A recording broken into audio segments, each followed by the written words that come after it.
Good morning everyone, welcome to the world of the Oops Lady.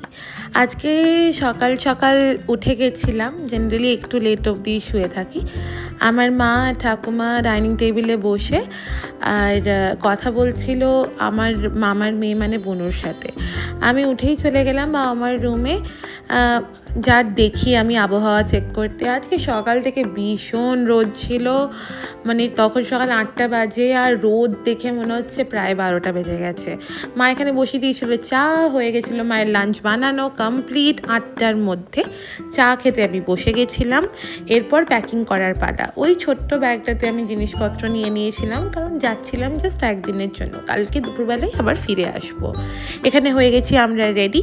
মা আমাকে চশমা দিচ্ছে আর বলছে, শোন আমি যখন সানগ্লাসটা পরবো আমার জন্য না একটা ভিডিও বানিয়ে দিস, সাউথ ইন্ডিয়ান স্টাইলে নাকি মা চশমা পরবে। এই যে দেখে নিয়েছো তোমরা, বলো মায়ের স্টাইলটা কেমন লাগলো। বেরিয়ে পড়লাম, আমাদের 11টা 5-এর ট্রেন ছিল। যে ঘরের বাইরে বেরিয়ে বাবাকে একবার কল করে নিয়েছিলাম, কেন বাবার আসার কথা ছিল আমাদের নিতে। যাচ্ছি আমি আর মা, কিন্তু বাবা বলেছিল স্টেশনে পৌঁছে দেবে, কিন্তু বাবার লেট হয়ে গেছিলো, তাই বললো তোরা স্টেশনে পৌঁছা, আমি ওইখানে পৌঁছাচ্ছি। বসে গেছি আমরা টোটোতে। ওই যে ব্ল্যাক কালারের টি শার্ট পরা লোকটা ওই যে সামনে, ওটা হচ্ছে বাপির সাথে রাস্তাতেই দেখা হয়ে গেছিলো। পৌঁছে গেছি আমরা বার্নপুর স্টেশন।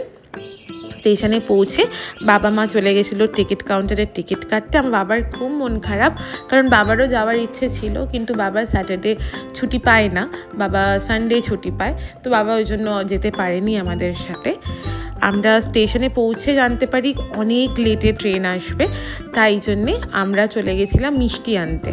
মিষ্টি মহলে প্রথমে গেছিলাম। মিষ্টি মহলের মিষ্টি খেতে আমার খুব ভালো লাগে, কিন্তু ওইখানে ওরা অনলাইন পেমেন্ট নেয় না, তাই জন্য আমাদেরকে নটরাজ সুইট মিষ্টি নিতে হয়েছিল। এই যে মিষ্টি নেওয়া হয়ে গেছে, এবার আবার স্টেশনে ফেরার পালা। আমি আর বাপি চলে গেলাম, মা ওখানে ওয়েট করছিল।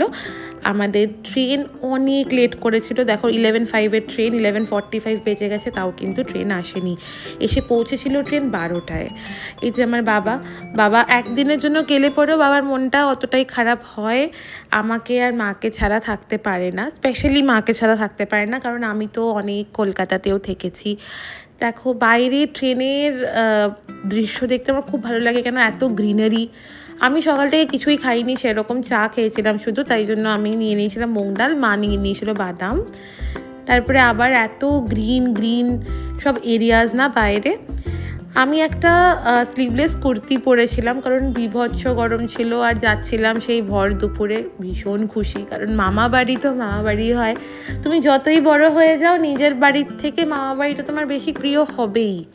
ওটা দেখা যাচ্ছে জয়চণ্ডী পাহাড়। তারপরে খেয়ে নিয়েছিলাম হচ্ছে ছোলা মাখা। এটা প্রায় তখন 1:30টা বেজে গেছে যখন আমি এটা খেয়েছিলাম, কারণ খুব খিদে পাচ্ছিলো, আর ট্রেন তো লেট ছিল, তাই জন্য যে ট্রেন 2:30টায় পৌঁছানোর কথা, আমরা গিয়ে পৌঁছেছিলাম 3:10 নাগাদ।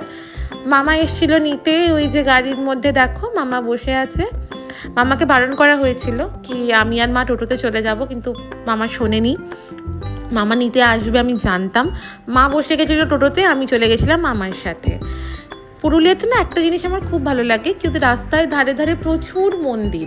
এই যে একটা মন্দির দেখতে পেলে, মামা বাড়ি আসার পর থেকেই আমার মনটা না এত ফ্রেশ লাগে, আর 10 বছর যেন আমার বয়সটা কমে যায়, কারণ সব আবদার ভালোবাসা ইচ্ছে সবটাই মামা বাড়িতে। আর মামার আমি সব থেকে বড় ভাগ্নি, তো সামহাও আমার আবদারটা অন্যরকম। পৌঁছে গেছি ফ্ল্যাটে। এই যে আমার ভাই ফোনে এতটাই ব্যস্ত কি মুখটাও একটু দেখাচ্ছিল না। ওই যে আমার বোন আমার জন্য কোল্ড ড্রিঙ্কস বার করছিল। ও কিন্তু ভীষণ ওয়েলকামিং। বসে গেছিলাম লাঞ্চ করতে, মামাবাড়ির স্পেশাল লাঞ্চ কী কী আছে দেখে নাও। ঢ্যাঁড়স ভাজা, ভাত, আলু ঝিঙে পোস্ত, কাতলা মাছ ভাজা, আর এইদিকে পড়ে গেল হচ্ছে ইলিশ। ও মাই গড, ওটা ছিল হচ্ছে পদ্মার ইলিশ। তারপরে আমার বোনু আমাকে দিয়ে দিয়েছিল গলি সোডা, খেতে ভালোই ছিল। নিয়েছিলাম পটেটো ক্র্যাকার্স, এটা খেতে আমার খুব পছন্দ হয়েছিল। তারপর চলে গেছিলাম ছাদে, একটা ব্লগ এডিট করার ছিল। এই যে সঙ্গে আমার বোনু। আচ্ছা, আমি মামাবাড়ি কেন গেলাম সেটাই তো বলা হলো না। আমার দিদার শরীরটা কিছুদিন ধরে খারাপ, তাই জন্য দিদাইয়ের কাছেই অ্যাকচুয়ালি আসা, দিদাইকে দেখতে আসা। যদিও দিদাই এখন অনেকটাই বেটার, আর তোমরা প্লিজ সবাই প্রে করো যাতে দিদাই সুস্থ হয়ে যায়। ওই যে আমার বোনু ছুটে বেড়াচ্ছে। মানে আমার ভাই বোন দুজনেই খুবই বদমাশ, যদিও এখন এই এজে ওদের বদমাশি করারই টাইম। নিচে এসে দেখছিলাম ব্যান্ড বাজা বারাত। একবারে বসেছিলাম ভাত খেতে, ভাত আর মাটন বাই মাই মামা, স্পেশাল মাটন। আচ্ছা, আর আমি ব্লগ বানাতে পারিনি, খুব টায়ার্ড ছিলাম। Thank you everyone for watching, keep supporting me as always.